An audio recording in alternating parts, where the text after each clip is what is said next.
Alright, today I have a video for you called What Made the American Civil War So Deadly? So this should be an interesting video because the American Civil War was the deadliest war for Americans all the way up to the present day. So let's go ahead and dive right in. Many thanks to the Great Courses Plus for sponsoring this episode, more on them later. And a big thank you to Emperor Tigerstar on YouTube. He animates maps of wars all throughout history. If you haven't already, be sure to check his channel out. He'll be joining us to read out some primary sources from the war, with an impressive southern accent, I might add. I'll be doing the same for his video, so be sure to check out my southern accent as well. If someone were to ask you, what is the costliest war in American history, how would you answer? Many would impulsively respond with the Second World War, or even Vietnam. However, this is simply untrue. The American Civil War was and still is the costliest conflict in American history. In fact, up until about 50 years ago, the casualties of the Civil War were higher than any other American wars combined. But why was this the case? There were few automatic weapons, no tanks, or high explosives. I'm Griffin Johnson, the Armchair Historian, and today we're going to be examining what exactly made the American Civil War so lethal. First, it must be understood that far more men died of sickness than combat. Approximately 67% of all Civil War casualties were the result of infectious diseases, such as measles, dysentery, and smallpox.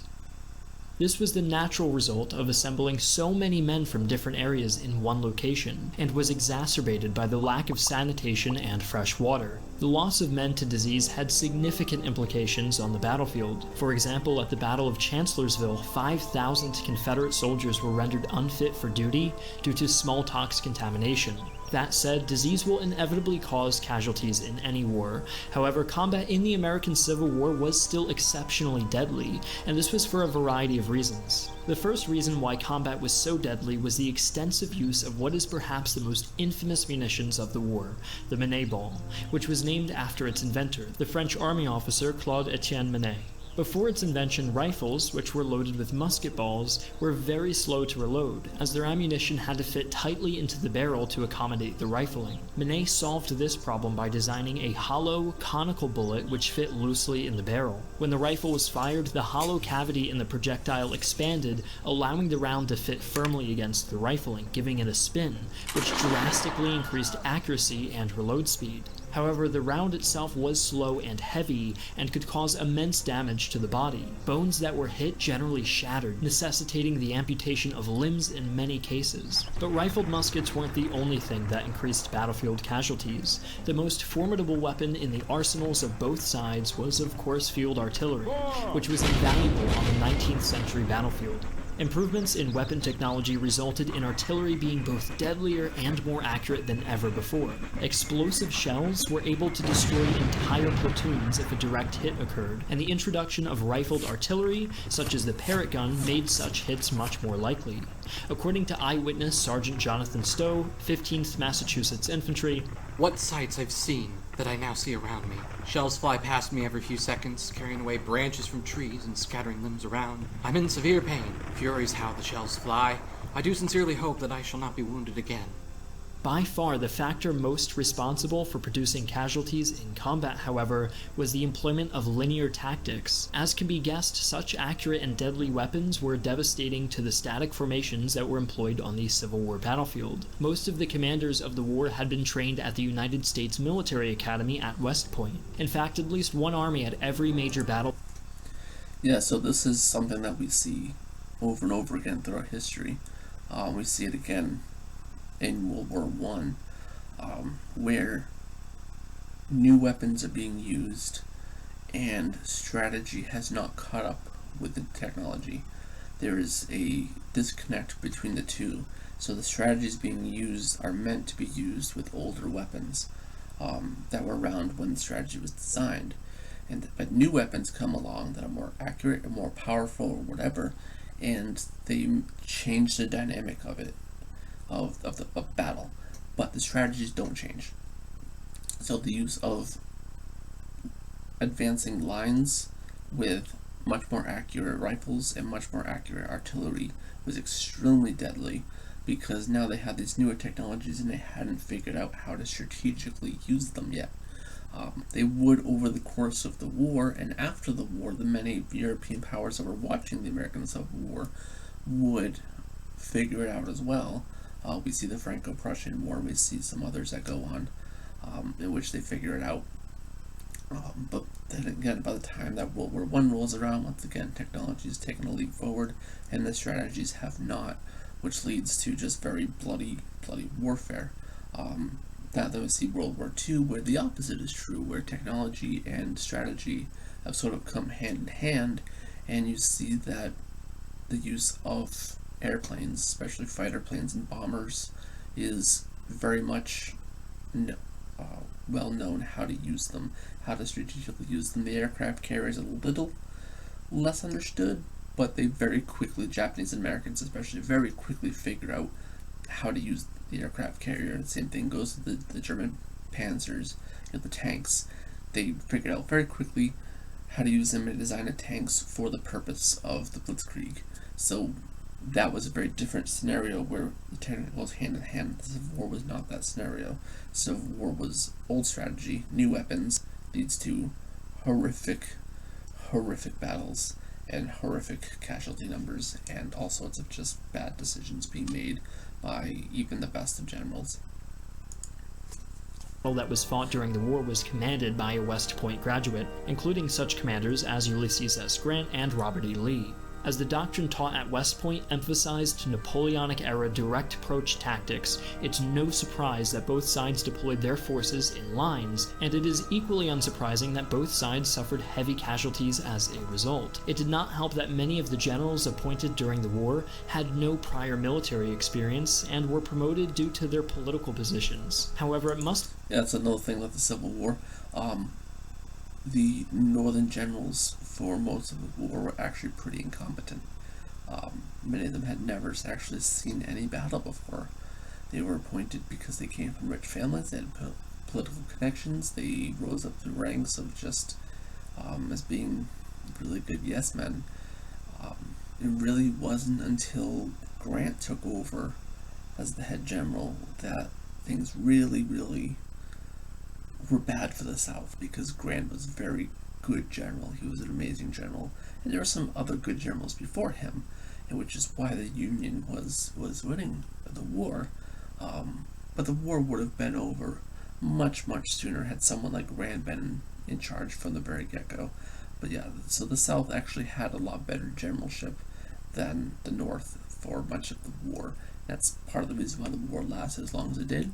And that's part of the reason why it was as deadly as it was, especially for the North, because now you have these generals that, once again, old strategies, new weapons, and then you get an inexperienced general who really doesn't know what he's doing and is in a position because his family is well connected, and he gets on the battlefield and is just lost. And he makes a lot of bad decisions and a lot of people die. So that was definitely a contributing factor too, which is the ineptitude of the northern generals early in the war. To be understood that there was no better way to fight in open ground at the time. In battles where cover could be used, commanders usually deployed their men behind it. For example, at the Battle of Antietam, 500 Confederates hidden behind trees and walls were able to delay the advance of several Union brigades attempting to cross what would later be named Burnside's Bridge.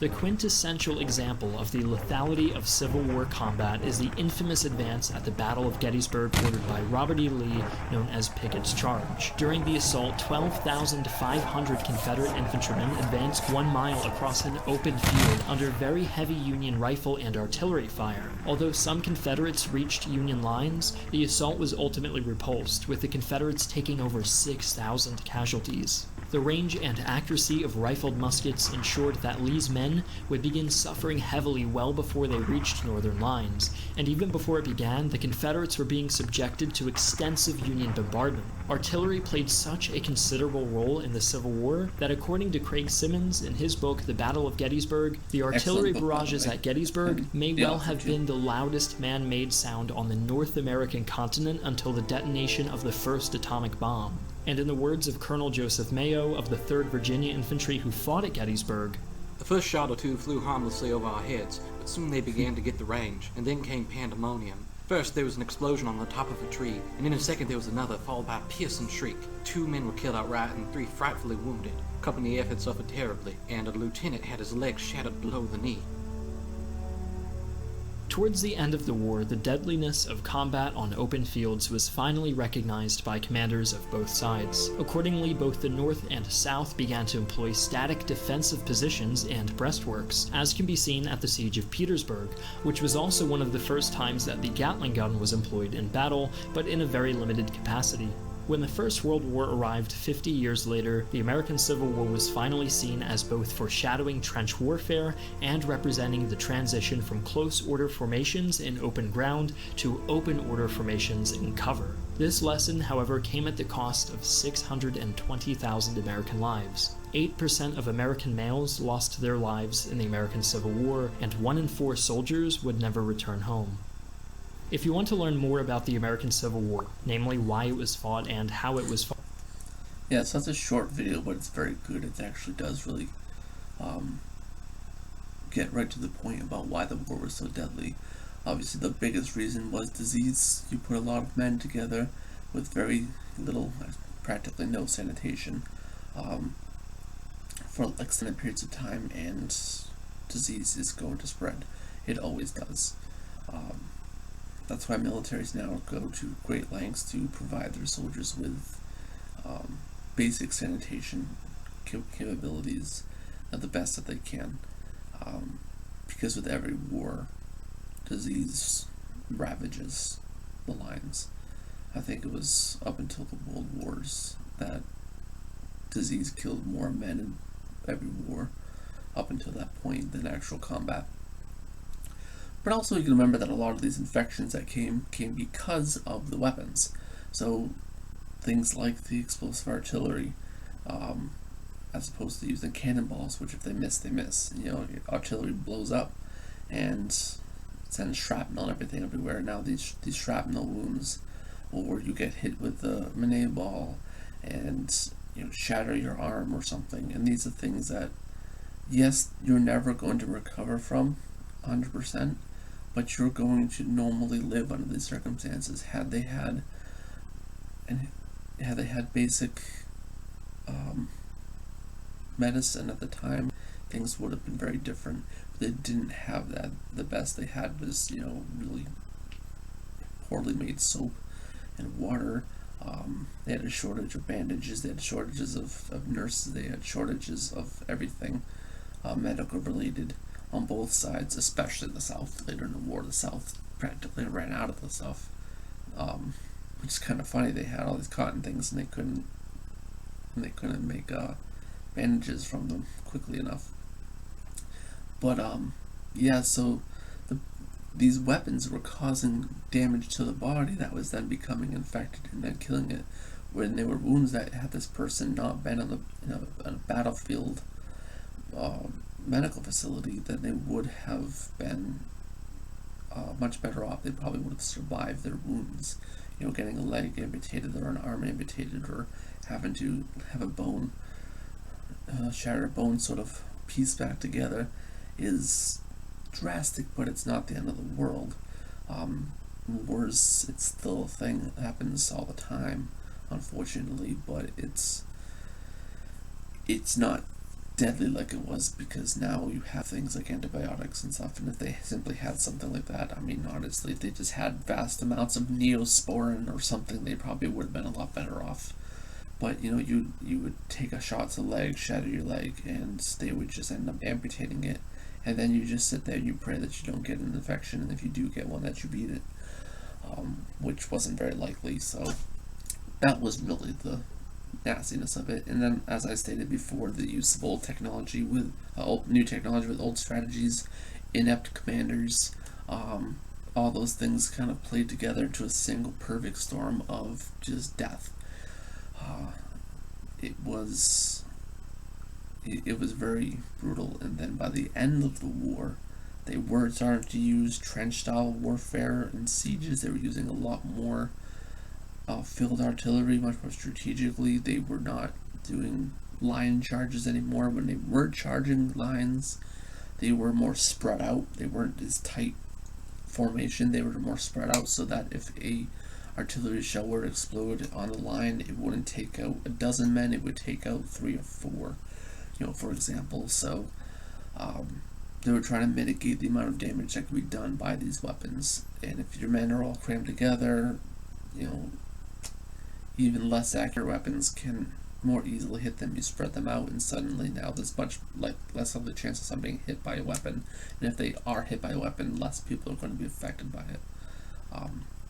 So a lot of strategies came out of the Civil War, and we would see a lot of them mirrored and improved upon in wars to come in Europe, as a lot of European advisors that came to America to watch. I think the Franco-Prussian War was probably the first one that was fought after the American Civil War, and it definitely utilized some things that were seen in the American Civil War.